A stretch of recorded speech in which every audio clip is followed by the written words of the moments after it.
Right ఇదే విషయంపై మరింత సమాచారాన్ని అందించడానికి మా పొలిటికల్ ఎడిటర్ అరవింద్ లైవ్ లో ఉన్నారు. అరవింద్ చెప్పండి, ఇన్నాళ్ళు రాజ్ న్యూస్ చెప్పిన వ్యక్తుల పేర్లు ఇప్పుడు భుజంగరావు వాంగ్మూలంలో ఉన్నాయి. దీనిని ఎలా చూడాలంటారు? ఇన్నాళ్ళు రాజ్ న్యూస్ ఏదైతే విషయాలు చెప్తుందో, ఎవరెవరైతే వ్యక్తులకు సంబంధించినటువంటి అంశాలు చెప్పిందో, రవీందర్ రావు కానీ, సాంబశివరావు కానీ, భుజంగరావు కానీ, ప్రభాకర్ రావు కానీ, వీళ్ళకి సంబంధించినటువంటి నెట్వర్క్ విషయాలు ఏదైతే చెప్పిందో అదే విషయాలు ఈరోజు భుజంగరావు కన్ఫెషన్ స్టేట్మెంట్లో బయటపడి నిజంగానే ప్రజలకి సంబంధించినటువంటి అనుమానాలన్నీ తీరిపోయినటువంటి పరిస్థితి కనిపిస్తుంది. ఇంకొక విషయం ఏంటంటే, ఈసారి ఈ భుజంగరావు కన్ఫెషన్ స్టేట్మెంట్లో ప్రధానంగా వచ్చినటువంటి మరొక అంశం, ఇది చాలా కీలకంగా గమనించాలి. ప్రతిమ మెడికల్ కాలేజు, అదే సందర్భంలో యశోద హాస్పిటల్స్ పేరు కూడా మొదటిసారి వచ్చింది. ఇక్కడ నుంచి మొదలు పెడితే ఇదొక నెట్వర్క్ లాగా పనిచేసింది, వ్యక్తులని, వ్యాపార సంస్థలని బెదిరించింది. ఈ బెదిరించడానికి కారణమైనటువంటి మొత్తం ఈ నెట్వర్క్ అంతా కూడా నడిచిందంతా ప్రభాకర్ రావు ఆధ్వర్యంలో నడిచింది అనేది మళ్ళీ ఒకసారి భుజంగరావు కన్ఫెషన్ స్టేట్మెంట్ ద్వారా క్లారిటీ వచ్చిందని అర్థమవుతుంది. ఇక్కడ కీలకంగా గమనించాల్సినటువంటి ముఖ్యమైనటువంటి పాయింట్ ఏంటంటే, వ్యక్తులని, వ్యాపార సంస్థలని బెదిరించేటటువంటి క్రమంలో కొంత ఏమో ప్రభుత్వంలో అధికారంలో ఉన్న వాళ్ళ కోసం చేస్తారు అనేటటువంటిది, అదే సందర్భంలో కొంతమంది వ్యక్తుల యొక్క ప్రయోజనాల కోసం పనిచేస్తున్నటువంటి విషయం కూడా స్పష్టంగా గమనించాల్సినటువంటి పరిస్థితి.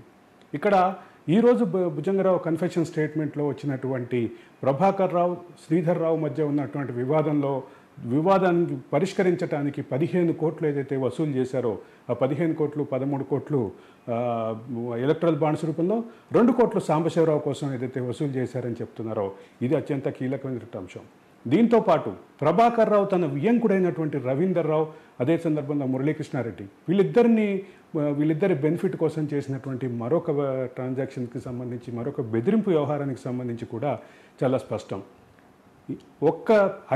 అంటే చాలా చిన్న గ్యాప్లో 5 రోజుల కాలంలో 7 కేసులు పెట్టించి బెదిరించటం, అదే సందర్భంలో 13 కేసులు ఒకటేసారి చాలా తక్కువ డ్యూరేషన్లో పెట్టడం, 13 కోట్లు తీసుకుని 13 కేసులు పెట్టారు అనేటటువంటి వాదన ఏదైతే ఉందో ఆ వాదన కూడా ఈసారి ఈ కన్ఫెషన్ స్టేట్మెంట్ ద్వారా రుజువైందని చెప్పక తప్పదు. స్వాతి.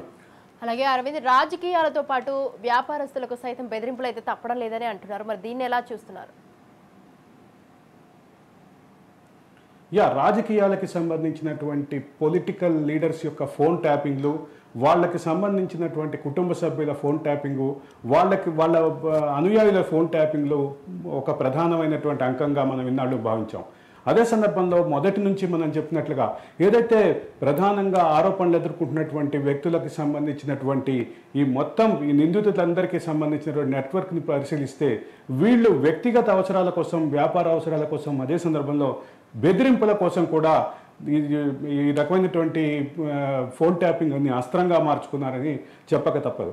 అదే సందర్భంలో గతంలో మనం చాలా రోజుల నుంచి మాట్లాడుతున్నాం, 40 మంది మహిళలని వ్యక్తిగతంగా బెదిరించి ఈ నెట్వర్క్లో భాగమైనటువంటి చిన్న స్థాయి ఉద్యోగులు, కానిస్టేబుల్, హెడ్ కానిస్టేబుల్ లైంగికంగా దోపిడీ చేసినటువంటి పరిస్థితి కూడా చూస్తాం. ఇటువంటి అన్నిటి హీనమైనటువంటి, నీచమైనటువంటి కార్యక్రమాలకి దిగటం, అనైతికమైనటువంటి కార్యక్రమాలకి దిగటం, అదే సందర్భంలో చట్ట వ్యతిరేక కార్యక్రమాలకు దిగటం, బెదిరింపులు లాంటి రౌడీ షీటర్లు చేసేటటువంటి పనులకి పోలీసు అధికారులు దిగటం, వీటన్నిటిని మాత్రం ఖచ్చితంగా హీనమైన, నీచమైన పనులుగానే చూడాలి. ఇక్కడ రాజకీయ పార్టీలకి సంబంధించినటువంటి అంశం ఒక పక్కన ఉంటే, మరోపక్క వ్యాపారస్తులకు సంబంధించిన ఫోన్లు ట్యాపింగ్ చేసి, మనం మొదటి నుంచి చెప్తానే ఉన్నాం ఇదే అంశం గురించి. అనేక సందర్భాల్లో ఇదే అంశాన్ని మనం ప్రస్తావన చేసాం. అంటే భారీ డీల్స్, కొనుగోళ్లు, అమ్మకాలు జరిగేటటువంటి సైబరాబాద్ కమిషనరేట్ పరిధిలో దీనికి అవకాశం ఎక్కువగా ఉంది, దీనికి సపరేట్ సెల్ ఏర్పాటు చేశారు అని మనం ఏదైతే చెప్పామో అది ఈరోజు భుజంగరావు కన్ఫెషన్ స్టేట్మెంట్ తోటి పూర్తిగా పటాపంచలైపోయిందని చెప్పాలి.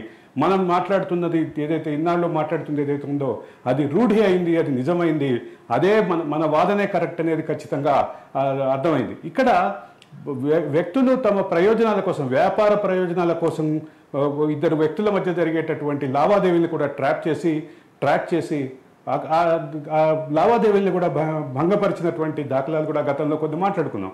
ఇప్పుడు ఇక్కడ ప్రధానంగా గమనించాల్సింది ఏంటంటే, సంధ్యా గ్రూప్కి, అదే సందర్భంలో సాంబశివరావుకి పెట్రోల్ బంక్ మధ్యలో ఉన్నటువంటి వివాదాన్ని బూచిగా చూపించాలని ప్రయత్నం చేసినటువంటి పరిస్థితి. అయితే అది కాకుండా భుజంగరావుకి ప్రభాకర్ రావుకి సాంబశివరావు మధ్యవర్తిగా వ్యవహరించారనేటటువంటి వాదన ఏదైతే ఉందో మనం గతంలో కొంతకాలం చేస్తుంటే వాదన, ఆ వాదన కూడా నిజమైన రుజువైందని చెప్పక తప్పదు Swathi. Right, thank you Aravind, thanks for the live details.